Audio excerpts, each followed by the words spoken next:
Hi hello నమస్తే welcome back to MN cartoon Telugu. ఎలా ఉన్నారబ్బా? మేమైతే చాలా బాగున్నాం. మీరందరూ కూడా బాగుండాలని మనస్ఫూర్తి అయితే కోరుకుంటున్నాం. ఈ రోజు పెళ్లి రోజు జరుపుకుంటున్న అశోక్ కుమార్ అండ్ రిషికకి హ్యాపీ వెడ్డింగ్ యానివర్సరీ అండి. మీరు నిండు నూరేళ్ళు చల్లగా ఉండాలి. మీ కాపురంలో ఎలాంటి కలతలు రాకుండా దేవుడి దీవెనలు ఎల్లప్పుడూ మీ మీద ఉండాలని మనస్ఫూర్తి అయితే కోరుకుంటున్నాం. మా తమ్ముడి మ్యారేజ్ డే యానివర్సరీ చెప్పండి అని చెప్పి శివజ్యోతి గారు చెప్పారండి. చాలా చాలా థ్యాంక్స్ అండి. మీకు అందరికీ ఇంతగా సపోర్ట్ చేస్తున్న మీ అందరికీ పేరు పేరున ధన్యవాదాలు తెలుపుకుంటున్నామండి. వాళ్ళ కాపురం ఎల్లప్పుడూ సంతోషంగా ఉండాలని మన ఎంఎన్ కార్టూన్ ఫ్యామిలీ అందరం అయితే కోరుకుంటున్నాం ఫ్రెండ్స్. ఇంకా ఎవరికైనా విషెస్ ఉంటే చెప్పండి ఫ్రెండ్స్. మేమైతే ఖచ్చితంగా చెప్తాం. మీరందరూ బాగుంటేనే మన ఛానల్ కూడా బాగుంటుంది కదా. నేను పొలం దగ్గరికి వెళ్తున్నాను. అరితే ఒక్కటి నేను చెప్పలేనక్క రా అంటే వచ్చానండి. మా ఆయన వెయిట్ చేస్తున్నారు. పొలం కాడికి వెళ్ళాలి. అందరు బాగున్నారు కదా? బాగుండాలి. ఈ వీడియో అయితే చాలా బాగుంది. చూసి ఎంజాయ్ చేయండి. వీడియో చూడగానే వెంటనే లైక్ చేసి కామెంట్ చేయడం మాత్రం మర్చిపోకండి ఫ్రెండ్స్. మీ ఫ్రెండ్స్కి ఫ్యామిలీకి కూడా షేర్ చేయండి. అశోక్ కుమార్ రిషికకి మరోసారి పెళ్లి రోజు శుభాకాంక్షలు అండి. మీరు నిండు నూరేళ్ళు చల్లగా ఏ కలతలు లేకుండా హ్యాపీగా మీ జీవితం సాగాలని మనస్ఫూర్తిగా కోరుకుంటున్నామండి. ఆ దేవుడి దీవెనలు ఎల్లప్పుడూ మీ మీద ఉంటాయండి. మీరు ఇలాగే మన ఛానల్కి కంటిన్యూగా కామెంట్ చేయండి. శివజ్యోతి గారు చాలా థ్యాంక్స్ అండి. ఇంకా ఎవరైనా ఉన్నారా? ఎవరికైనా విషెస్ కావాలంటే చెప్పండి. ఒకరోజు ముందు చెప్తేనే మనకు సాధ్యమవుతుంది. ఎందుకంటే ఒకరోజు వీడియో చేయకపోయినా అడ్వాన్స్ అయినా చెప్తాము. వీడియో చేసినాక కూడా బిలేటెడ్ అయినా చెప్తామండి. చాలా చాలా థ్యాంక్స్ అండి. మీరందరూ ఇలాగే మన ఛానల్ని కంటిన్యూగా కామెంట్ చేయండి, లైక్ చేయండి. ఎలా ఉందనేది మీ అభిప్రాయాలు చాలా బాగా కామెంట్ చేస్తున్నారండి. లైవ్లో కూడా మీరందరూ మాకు మంచిగా సపోర్ట్ చేస్తూ వస్తున్నారు. చాలా చాలా థ్యాంక్స్ అండి. ఈరోజైతే వీడియో చాలా అంటే చాలా బాగుంది. మీకు ప్రతి ఒక్కరికి నచ్చుతుంది. వీడియో కొంచెం లేట్ అయింది. నిన్న వీడియో చేయలేకపోయామండి. సారీ, ఏమనుకోవద్దు. ఒకరోజు చేయలేకపోయాం బిజీ ఉండడం వల్ల. ఖచ్చితంగా అయితే ఒకరోజు చేయకపోతే నెక్స్ట్ డే ఖచ్చితంగా అయితే మీకోసం వీడియో చేస్తామండి. పదండి మన వీడియోలోకి వెళ్ళిపోదాం. ఇంటింటి రామాయణంలో మొగుడు ఉండగా వేరే మొగాడితో అనేది ఎలా ఉంటుంది అనేది ఈ కంటెంట్లో చూపిస్తున్నాం ఫ్రెండ్స్. పదండి మరి వీడియోలోకి వెళ్ళిపోదాం.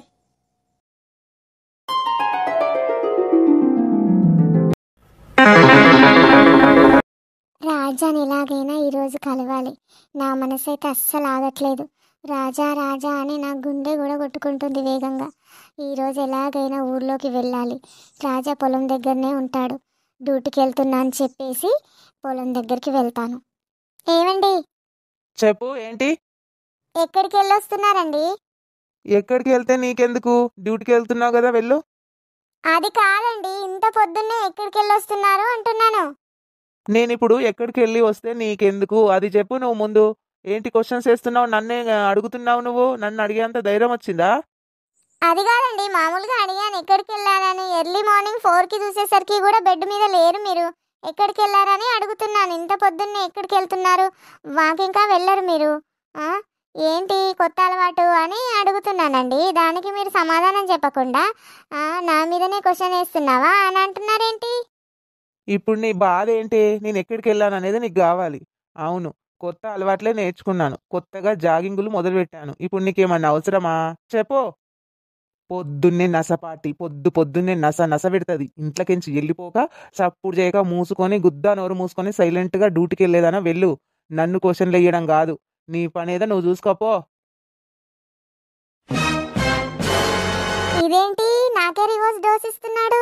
కోపంగా నటిస్తున్నాడు. ఆ కోపం అనేది నిజాయితీగా రావట్లేదు. నిన్న మొన్నట్లాగా లేనే లేడు. మనిషి చాలా మారిపోయాడు. ఎందుకంటే కొత్త అలవాట్లు నేర్చుకున్నాడు కదా. నాకు తెలియదు అనుకుంటున్నాడు. దాని దగ్గరికి నువ్వు పోవడము, నువ్వు దాంతో కులకడము నాకు అన్నీ తెలుసు. నేనెందుకు ఊరుకుంటున్నాను తెలుసా? రాజాకు నేను దగ్గర అవ్వడం కోసం. అందుకే కదా ఇలా సైలెంట్గా ఉంటున్నాను. నిన్ను దాని దగ్గర చేసి నేను రాజా దగ్గరికి మొత్తమే పూర్తిగా వెళ్ళిపోతాను. అది నా కథ, నా ప్లాన్.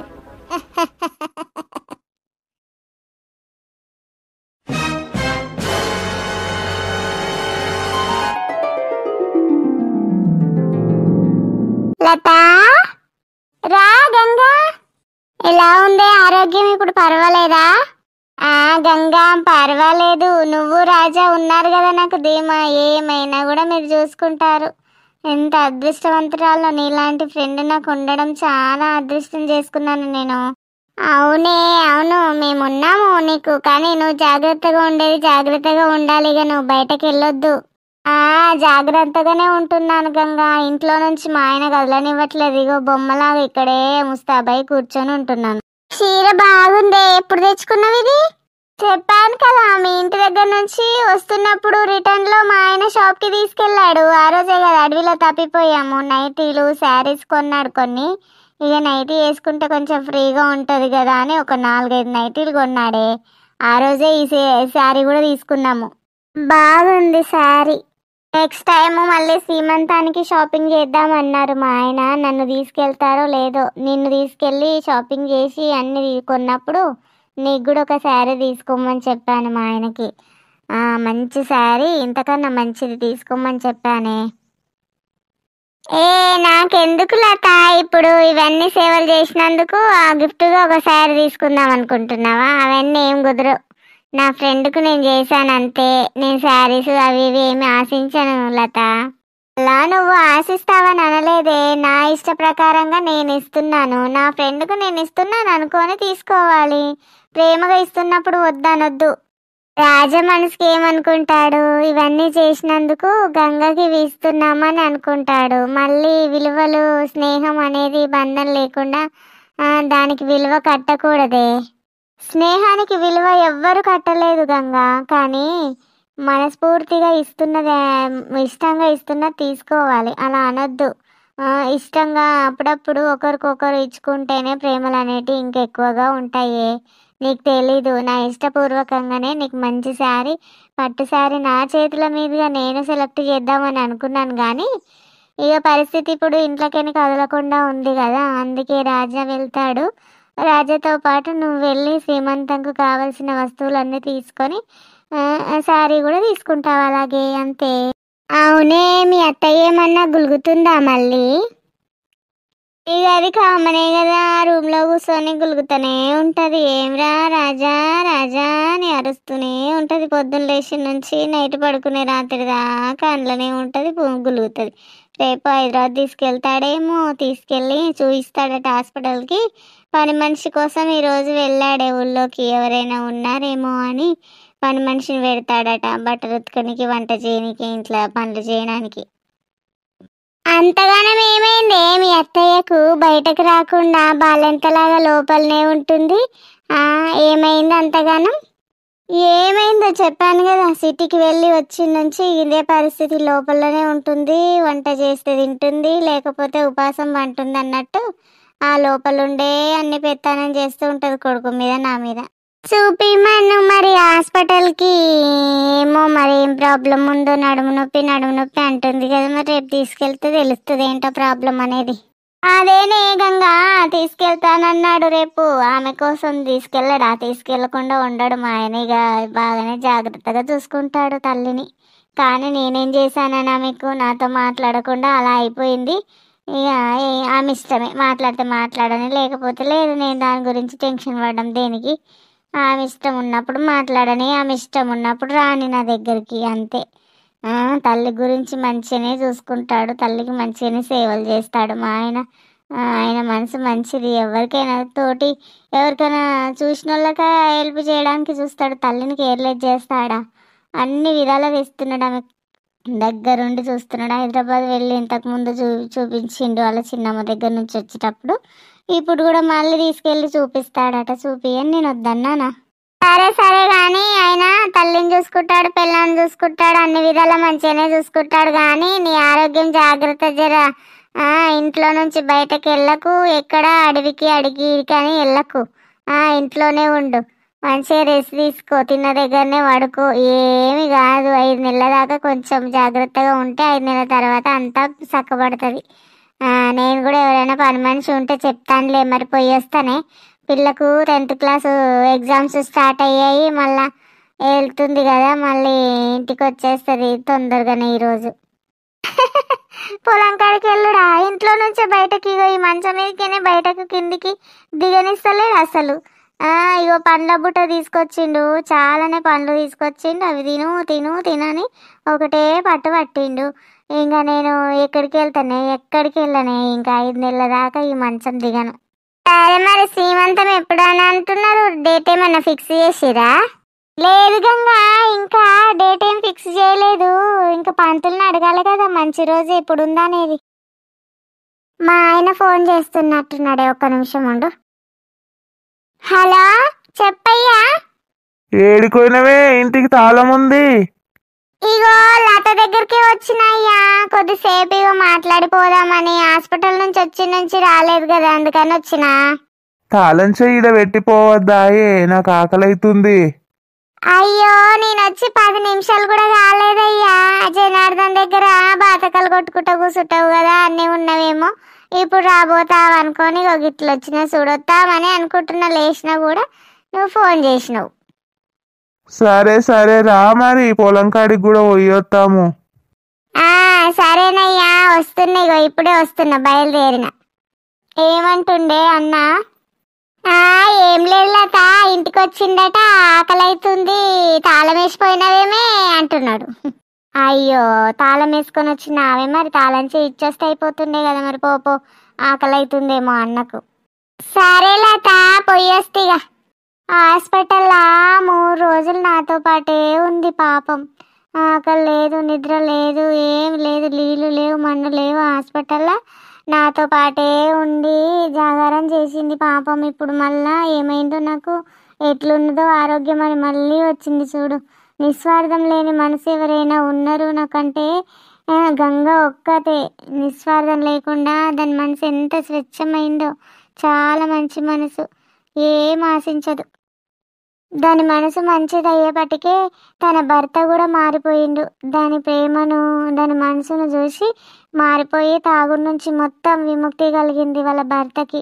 ఇప్పుడు పెళ్ళని చెప్పినట్టు అన్యోన్యంగా ఎంత బాగుంటున్నారు ఇద్దరు భార్య భర్తలు. ఆయన ఏజ్ కాకపోయినా కూడా గంగ మంచిగా ఆయనతో సంసారం చేస్తూ జీవితం ఎంత హ్యాపీగా మలుచుకుంది చూడండి. వాళ్ళ ముందుగాల భార్యకి ఒక కొడుకు ఉన్నాడు. వాళ్ళు కూడా ఇంట్లో నుంచి వెళ్ళిపోయారు, వాళ్ళ ఆట వాళ్ళకి ఇచ్చేసిరు. వీళ్ళు 2 పిల్లలు, వీళ్ళిద్దరు భార్య భర్తలు ఎంత హ్యాపీగా ఉంటున్నారు. జీవితం అనేది ఇలా ఉండాలి. కొన్ని రోజులు కష్టాలు ఉన్నా కష్టాలను ఓర్చుకొని మంచిగా ముందుకు సాగింది. ఒక్కతే అడవి పని చేసుకుంది, మొత్తం ఇంటి సంసారం అంతా ఒక్కతే చూసుకుంది కొన్ని సంవత్సరాలు. పిల్లలు పెద్దగా అయ్యేదాకా ఆయన మారనే లేడు. పిల్లలు పెద్దగా అయిన తర్వాత మారిండు. ఇప్పుడు వాళ్ళ జీవితం కొంచెం కొలిక్కి వచ్చినట్టే లెక్క. కానీ ఇలాంటి సమయంలో గంగ నా కోసం ఎంత మంచిగా ఆలోచిస్తుంది. కూతురు, కొడుకు, భర్త వాళ్ళని వదిలిపెట్టి కూడా వచ్చి నాతో పాటు ఉన్నదంటే ఎంత మంచి మనసు కదా ఫ్రెండ్స్ ఉన్న గంగది. గడ్డి గిడ్డి జర వెరగకుండా చూసుకోరా అయ్యగా, నేను పొలం దగ్గరికి జర తక్కువ వచ్చుడు అవుతుంది నాకు. సరే అయ్య గారు, మీరేం టెన్షన్ పడకండి, నేను చూసుకుంటాలే. నీళ్ళు మంచిగా వారుతున్నాయా లేదా చూడు, పొలం మంచిగా అవుతుంది జర. ఇక చూడు మంచిగా అయింది, జొన్న సార్లు మంచిగా వేసిరురా, బాగా పెరుగుతుంది. ఇక ఏం బాధ లేదు, నీళ్ళు వారబెట్టుడు ఒకటే ఇక నీకు బాధ్యతగా అప్పగిస్తున్నా. నువ్వు అన్ని విధాలా మంచిగా చూసుకుంటావని ఇక నీకు అప్పగించిపోతున్నారా రే. రామా, సది కట్టుకొచ్చుకో రోజు, బర్రె నీళ్ళకి కొట్టుకొచ్చుకో. ఇక బర్రెను ఆడ చెట్టుకు కట్టేసి గడ్డేసినావంటే అదేమేస్తుంది, నీ పని నువ్వు చేసుకోవచ్చు. అవునయ్యా, అందరికంటే మంచిగా పెరుగుతుంది. గడ్డి పెరగనిస్తలేనయ్యా నేను, కూలీలను కాకుండా నేను కూడా మళ్ళీ ఎక్స్ట్రా పెరిగినట్టుగానే తీసేస్తున్నయ్యా. నా గురించి నీకు తెలుసు కదయ్యా. నేను ఇక నీకోటి చెప్పకుండా చేసినయ్యా, గడ్డి పెరిగినట్టు వీకేసుకుంటా బర్రెకి తీసుకుపోతున్నయ్యా గడ్డి ఇంటికి. ఏమనుకోకుండా జరా, ఇక మీకేం పనికి రాదు కదా గడ్డి, నాకేం పనికి వస్తుందిరా. తీసుకుపోయి మంచిగా వేసుకో, మేత వేసుకో, దాన్ని కూడా ఇడికే కొట్టుకొచ్చుకో. బర్రె ఒకటే ఉందా, 2, 3 ఉన్నాయా? ఒకటే ఉన్నదయ్యా. ఒక బర్రె మొన్న ఈనింది, ఒక పిల్ల పుట్టింది దానికి. దాన్ని ఆ బర్రెను చూసుకోవాలి, ఇక దానికి ఓ బానిస ఉండాలి. ఇక ఏం చేస్తాం, నా పిల్లమేమో ఏం పని చేయదాయి, ఇంటికాడనే ఉంటుందాయి. ఇక దాన్ని కూడా ఇక్కడనే కొట్టుకొని వస్తారు రేపటి నుంచి. కొట్టుకొచ్చుకో, అదే చెప్తున్నా, సర్ది తెచ్చుకో, బర్రెని కొట్టుకొచ్చుకో. ఎన్ని పాలు ఇస్తుందిరా బర్రె? ఇస్తుందయ్యా ఒక 4-5 లీటర్లు అమ్ముకుంటున్నా, దాని మీద కూడా జర బతుకుతున్నాయ్యా. సరే మంచిది, నీకే ఆ విషయం అడుగుదాం అనుకుంటున్నానా. అమ్మగారికి పాలు కావాలి రోజు, ఆమెకు ప్రోటీన్స్ అందాలి. డాక్టరు పాలు పండ్లు ఎక్కువ తినమని చెప్పారు. 1 లీటర్ పోయి మరి మంచిగా చిక్కగా రోజు మాకు. ఖచ్చితంగా పోస్తాయ్యా. నీకు పోయేనా? నీకు పోయకపోతే నేను ఏమిటికి ఇక వేస్ట్. ఇంత సాయం చేసినా నీకు పాలు పోయేనా అయ్యా? ఎవరికైనా ఆపేసి అయినా సరే మీకు పోస్తా, అమ్మగారికి పోస్తా. మంచిగా చూసుకోండి అమ్మగారిని. ఒరిలా మళ్ళీ కలుపుతామంట కదా పనులను పెట్టి. మరి ఇక ఇప్పుడు 15-20 రోజులు మస్తుగా గడ్డి లేస్తున్నట్టుందిరా. ఉరికంటే ఎక్కువ గడ్డి ఎక్కువ లేస్తుంది తొందరగా. నేను చూసుకుంటా అయ్యా, నీకు ఎందుకు బాధ. అమ్మగారిని మీరు జాగ్రత్తగా చూసుకోండి. ఇంతకుముందు ఏదో ప్రాబ్లం అయింది అంటున్నారు, ఇంటి పట్టుకోండి చూసుకోండి. ఇక్కడ బాధ్యత అంతా నాకు వదిలేయండి అయ్యా, నేను చూసుకుంటా, నీకెందుకు బాధ. సరే నువ్వు నా తమ్ముడు లెక్కరా, నువ్వు అన్ని చూసుకుంటావని నీ మీద నమ్మకంతోనే నేను ఇంటి పట్టుకోవడానికి నిర్ణయం తీసుకున్నారా. ఇక అమ్మకు కూడా చెప్తా రామన్కి అప్పగించిన అని చెప్పి, నువ్వేమి ఉన్నా నాకు చెప్పు వెంటనే సర్ది కట్టుకొచ్చుకో. మళ్ళీ ఇంటికి తినడానికి పోయి చేసి ఇది చేయకు. పందులు ఉంటాయి రాత్రిపూట కూడా జర కావాలి, అప్పుడప్పుడు వస్తూ ఉండు చూస్తూ ఉండు. సరేనా మరి పోయి వస్తామని నేను. సరే అయ్యా, నేను గడ్డినేం పెరగనియ్యలే, మీ బాధ అంతా గడ్డి ఎక్కువ పెరగగలనే కదా, నేనేం పెరగనియ్యా, వెంటనే తీసేస్తూ ఉంటా. నాకు ఇంకేం పని అయ్యా, మిమ్మల్ని జాగ్రత్తగా చూసుకోవాలి, ఈ పొలం పనులు జాగ్రత్తగా చూసుకోవాలి. నాకు మీరు దేవుళ్ళు లెక్క అయ్యా, మీ జాగ్రత్తలు అన్నీ నేను చేసుకుంటా కదా, మీరు చెప్పిన దానికంటే నేను ఎక్కువ పాటిస్తా. అగో ఆడ మనిషి వాళ్ళయ్యా గిటొస్తుర్రు పొలం మధ్యలోకించి. గిక్కడొస్తుంది ఏంటి సుధా ఎండలా, దీనికేం పని అని వస్తుంది. సరే నువ్వు ఆడ వరికాడ చూసుకోపో, నేను మాట్లాడతా. ఎవరో ఏమో తెలీదు నాకు కూడా, ఏం పని మీద వస్తుందో నువ్వు. సరే గారు పోతున్నా. రాజా, నీకేమన్నా పిచ్చా? నువ్వంటే పిచ్చి రాజా.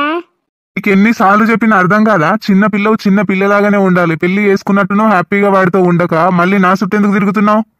అలా అనకు రాజా, నువ్వంటే నాకు ప్రాణం. అసలు నిన్ను మర్చిపోలేకపోతున్నాను రాజా. నా ప్రాణం పోయినా కూడా రాజా రాజా అనే కలవరిస్తూ చుట్టూ ఇటంతా ఆత్మ తిరుగుతూ ఉంటుంది రాజా. అంతగా ప్రేమించాను నిన్ను. అస్సలు నువ్వు లేకుండా నా జీవితం ఊహించుకోలేకపోతున్నాను. రోజు నరకంలో బతుకుతున్నాను రాజా. పిచ్చి పిచ్చిగా మాట్లాడకు. నాకు పెళ్ళి అయింది, నాకు పెళ్ళాం ఉంది, నా పెళ్ళాం కూడా ఇప్పుడు ప్రెగ్నెంట్ ఉంది. నా జీవితం కొంచెం మంచిగా సాగుతుంది. అట్లా అని ఇప్పుడు నువ్వు వచ్చి దూరకు. ఓహో, ఇప్పుడు ప్రెగ్నెంట్ ఉందన్న మాట. అంత ఫాస్ట్ గా ఇదైపోయింది ఏంటి? అయినా గానీ ముందే అడ్వాన్స్ కదా లత. ఏయ్ ఎక్కువ మాట్లాడకు, పండ్లు రాలగొడతా. కొట్టినా తిట్టినా నీకు నా మీద అన్ని రకాల హక్కు ఉంది రాజా. అట్లా మాట్లాడకు. కోపంగా మాట్లాడినా కూడా నువ్వు నాతో ప్రేమగా మాట్లాడుతున్నట్టుగా అనిపిస్తుంది రాజా. ప్లీజ్ నన్ను అర్థం చేసుకో రాజా, నన్ను దూరం పెట్టకు. నీకు ప్రేమ కాదే, కామం. చిన్న ఉన్నప్పటి నుంచి నువ్వు ఏమి చూసి ఇదైపోయినావో, ఎవరిని చూసి ఇలా తయారైపోయినావో తెలియదు కానీ అది ప్రేమ అనరు, కామం అంటారు.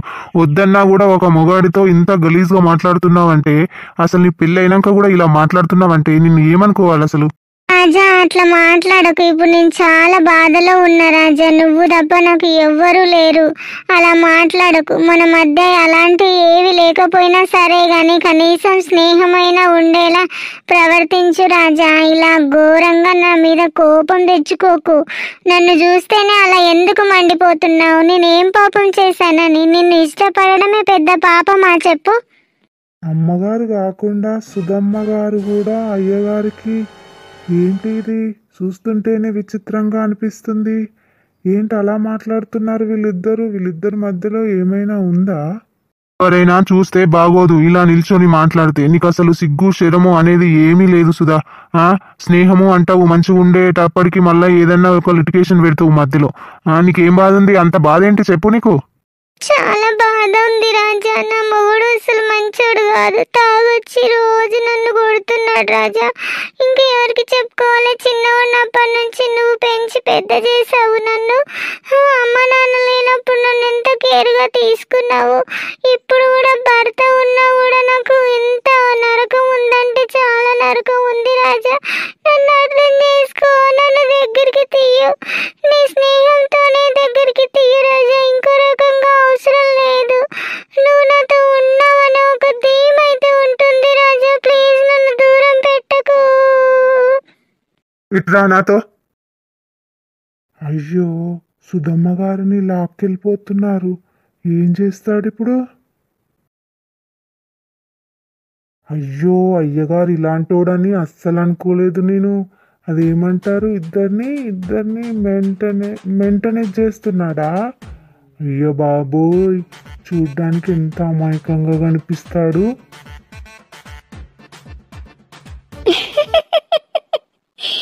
ఎందుకే నవ్వుతున్నావు?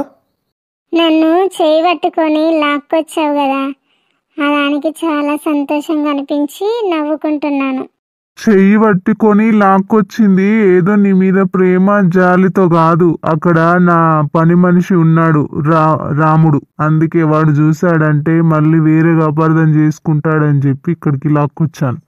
చెయ్యి పట్టి లాక్కొచ్చింది నీ మీద ప్రేమో జాలో అని కాదు. మెంటల్ దానిలాగా ప్రవర్తించకు. అక్కడ నా పనోడు రాముడున్నాడు. వాడు చూస్తే వేరేగా అపార్థం చేసుకుంటాడు.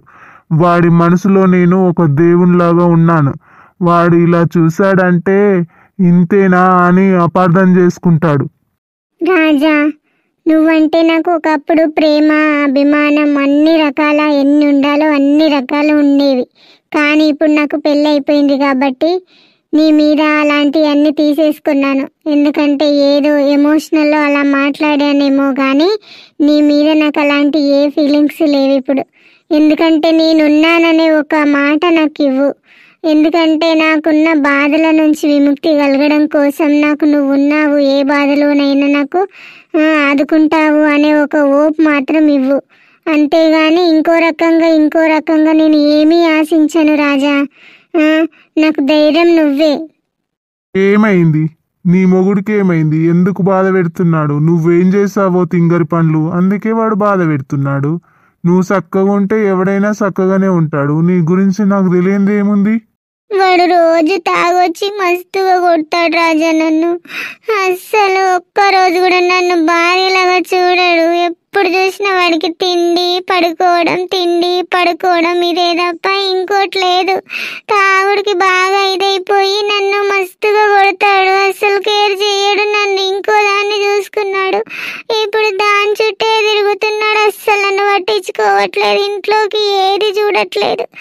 అందుకే ఇవన్నీ అడగడానికి ఎవ్వరు లేరు, నీకు ఎవడున్నాడే అడగడానికి అని అంటూ ఉంటాడు రాజా. అందుకే ఇవన్నీ బాధలు ఎవరికి చెప్పుకోవాలో తెలియక నిన్ను కలవడానికి ఇలా వచ్చాను రాజా. కూర్చో, ఇట్లా కూర్చో. ఊకో, బాధపడకూకో. అలాంటి సిచ్యువేషన్ ఉన్నప్పుడు ఎవరమైనా హెల్ప్ చేస్తాము. ఎందుకు, నేనున్నానులే. ఇలాంటిది ఉందనే విషయం నాకు తెలియదు కదా, అందుకే నీ మీద సీరియస్ అయ్యాను. వాడు మంచిగా చూసుకుంటుండేమో, వాడితో నువ్వే సరిగ్గా ఉండట్లేదేమో అని తప్పుగా అర్థం చేసుకున్నాను. కానీ వాడు అలా ఉంటే ఊరుకుంటామా? అడగడానికి ఏదో ఒక రోజు వీలు చూసుకొని వస్తానులే, బాధపడకు. అదే రాజా, ఇట్లాంటి ఓదార్పు లేకనే నేను పిచ్చిదాన్ని అయిపోతున్నాను. అనవసరంగా నేను దూరం చేసుకున్నాను. అప్పుడు ఏదోలా మీరు పెద్ద మనిషిలాగా నన్ను బెత్తిచ్చి పెళ్లి చేసి మంచిగా ఒక ఇంటికి ఇద్దామని అనుకున్నప్పుడు నేనే తప్పు చేశాను రాజా, తప్పు చేశాను. ఊకోవే, ఊకో. నువ్వు చిన్న పిల్లవు. మంచి సంబంధం ఇచ్చి పెళ్లి చేద్దాం, ఇంకో 2 సంవత్సరాలు ఆగి మంచి ఇంటికి ఇద్దామని అమ్మ నేనిద్దరం ఆలోచించాము. పిచ్చిదానిలాగా ప్రవర్తించి నీ లైఫ్ నువ్వే స్పాయిల్ చేసుకున్నావు.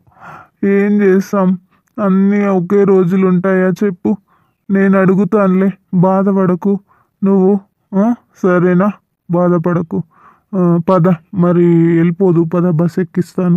అవును రాజా, నా చేతులారా నేనే పాడు చేసుకున్నాను. నన్ను వెళ్ళిపోమ్మనకు రాజా. ఇంకొక గంట సేపు ఇక్కడే ఉంటాను. నీతో ఇలా స్పెండ్ చేయాలనుంది. నీతో ఇలా నీ కోగిట్లో ఇలా హాయిగా చేయదీరాలనుంది. ఏ ఉద్దేశం లేదు, మామూలుగానే రాజా, మామూలుగానే. ఎండ ఉంది చాలా. మళ్ళీ రాముడు ఇదో పని చేస్తూ ఉంటాడు, గడ్డి తీసేయడానికి, తినడానికి ఈ ప్లేస్కి వస్తాడు. ఏదో వాడు చూస్తున్నాడని ఇక్కడ సాటున ఉంటుందని వచ్చాను, కానీ చూస్తే బాగోదు. మళ్ళీ లతకు అమ్మకు చెప్తే సుధాతో మళ్ళీ మాట్లాడుతున్నాడా? అంత ఘోరంగా ప్రవర్తించింది. మీ పెళ్ళి కాకుండా చేసింది. మళ్ళా అమ్మాయితో ఎందుకు మాట్లాడుతున్నాడు? ఏం లేకపోయినా కూడా వాళ్ళిద్దరి మధ్య ఏ సంబంధం ఉందో అని అనుకుంటారే. చెప్పింది విను. పద, బస్ ఎక్కిస్తాను. లేదు రాజా, ఇంటికి వెళ్తే నాకు మొత్తం నరకమే. అందుకే ఉన్న ఈ గంట సేపైనా నీ దగ్గర ఉంటే నాకు సంతోషంగా ఉంటుంది రాజా. ప్లీజ్ ఇంకొక కొద్దిసేపు ఉండని. సరేలే, ఏడోక. మరి కూర్చో, ఇలా సైలెంట్గా ఉండు. ఇంకేంటి విశేషాలు చెప్పు. ఎలా ఉన్నాడు వాడు? ఏం వర్క్ చేస్తాడు? ఏం జాబ్ చేస్తాడు? అసలు పెళ్ళి ఎలా చేసుకున్నావు వాడిని? అది చెప్పు నువ్వు. అదంతా ఒక పీడకల రాజా, అదంతా గుర్తు చేయకు. తర్వాత ఎప్పుడైనా కలిసినప్పుడు దాని గురించి చెప్తాను, కానీ ఇప్పుడైతే సంతోషంగా హ్యాపీగా మాట్లాడనివ్వు రాజా. ఇలా నీతో ఉంటే నాకు చాలా సంతోషంగా ఉంది రాజా. లత ఎలా ఉంది? లతకేం చాలా సంతోషంగా ఉంది. ఇప్పుడు ప్రెగ్నెంట్ గా ఉంది లత 2 నెలలు. అంటే అది ఇప్పుడు ప్రెగ్నెంట్ ఉందన్నమాట. ఎలాగైనా దాన్ని అసలు ఇంట్లో ఉండనీయకుండా చెయ్యాలి, దాని కడుపులో బిడ్డను కూడా. ఏమైంది సుధా, ఏం ఆలోచిస్తున్నా? అవునా రాజా, అదే నేనేం ఆలోచిస్తున్నానంటే పుట్టబోయేది బాబునా పాపనా అని ఆలోచిస్తున్నాను. ఒకసారి లతని చూడాలి, ఇంటికి వచ్చి ఎలా ఉంది, నీతో ఎలా ఉంటుంది అనేది చూడాలి కదా నేను. నీ మనసులో ఉన్న దురాలోచనలన్నీ తీసేసి మంచిగా హ్యాపీగా ఉండు. వాడు ఏమి అన్నా కూడా నాకు చెప్పు, నేను వచ్చేసి వాడి తాట తీస్తాను. అర్థమైందా? నువ్వు మంచిగా ఉండాలి, వాడు నువ్వు మంచిగా ఉండాలి. ఎందుకంటే పెళ్లి చేసుకున్న తర్వాత ఇంకా వేరే పిచ్చి ఆలోచనలు చెయ్యొద్దు. వాడితో నువ్వు హ్యాపీగా ఉండాలనేదే నేను కోరుకుంటా. నువ్వు అప్పుడు ఎప్పుడైతే హ్యాపీగా ఉంటావో మీ ఆయన తీసుకొని ఇంటికి కూడా రావచ్చు. చుట్టం చూపులాగా వచ్చి వారం రోజులు కాదు, నెల రోజులైనా సరే ఉండు, వద్దనట్లేదు. కానీ నీ ఆలోచనలన్నీ వేరే ఉంటాయి కదా అని కొంత అమ్మ భయపడుతుంది. అలా ఏం లేదు రాజా, అవన్నీ తీసేసానని చెప్పాను కదా. మనసులో నుంచి ఏ దురాలోచనలు లేకుండా చేశాను. కానీ వాడేమైనా అన్నప్పుడు నిన్ను ఇంటికి పిలుస్తాను రాజా, నువ్వు తొందరగా వచ్చేసేయాలి నేను పిలిచినప్పుడు. ఖచ్చితంగా వస్తానే, నీ సంసారాన్ని నేను సర్దిద్దుతానుగా. పద మరి, ఇంకా చాలా టైం అయింది, వెళ్ళిపోదాం. వెళ్ళిపోదామా రాజా? కాసేపు ఉండొచ్చు కదా. అబ్బా ఇవే వద్దు, ఇంకా నాకు ఇంటి దగ్గర లత ఒకటి ఉంది. ఉట్టి మనిషి కూడా కాదు, ఇడిచిపెట్టడానికి ఉండడానికి. ఇలా పదా, నేను బస్ ఎక్కిస్తాను.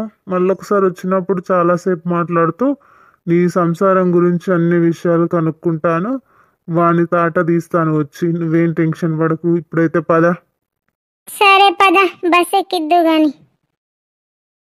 నేను ఒకటి అనుకొని వస్తే ఒకటైంది. అయినా కూడా రాజా కొంచెం మనసు మారింది కదా. ఇలా మాట్లాడుతూ ఉంటే చాలు, కొంచెం సంధించాడంటే లోపలికి దూరిపోవచ్చు. నా వశం చేసుకుంటాను కదా రాజాని. నెమ్మదిగా నా అందాలన్నీ ఆరబోసి చూపిస్తాను కదా, అప్పుడే టెంట్ అయిపోతాడు. ఎందుకంటే ప్రెగ్నెంట్ ఉంది కాబట్టి రోజులు గడిచిన కొద్దీ పిల్లానికి దూరం ఉండాల్సి వస్తుంది. అప్పుడు నేను దగ్గర అవుతాను.